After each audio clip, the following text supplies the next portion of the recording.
27/10/2025 રોજ સોનગઢ પોલીસ સ્ટેશનમાં BNS કલમ 64(2)F, 64(2)I, 64(2)M, 65(1), 72(1), 352 તથા પોક્સો એક્ટની કલમ 4 અને 6 મુજબ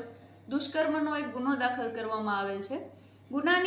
ગુનાનું કારણ એ છે કે ભોગ બનનાર તથા ફરિયાદીના મોટા બાપુજીનો દીકરો છે તેમના દ્વારા ફરિયાદી તથા ભોગ બનનાર સાથે છેલ્લા 5 વર્ષથી અવારનવાર તેને ડરાવી ધમકાવી તેની સગાઈ તોડી નાખવાની બીક બતાવી અવારનવાર તેની સાથે તેની મરજી વિરુદ્ધ શરીર સંબંધ બાંધી તેનો બળાત્કાર કરવામાં આવેલ અને તાજેતરમાં પણ તારીખ 6/10/2025 રોજ ફરિયાદી સાથે તેની મરજી વિરુદ્ધ શરીર સંબંધ બાંધી તેનો બળાત્કાર કરવામાં આવેલ હતો, જે અંગે સોનગઢ પોલીસ સ્ટેશનમાં ફરિયાદ નોંધવામાં આવેલ છે. આ ગુનાના કામે આરોપીની કાયદેસરની અટક કરવામાં આવેલ છે અને ગુનાની આગળની તપાસ છે સોનગઢ PI સોલંકી સાહેબ દ્વારા ચલાવવામાં આવેલ છે.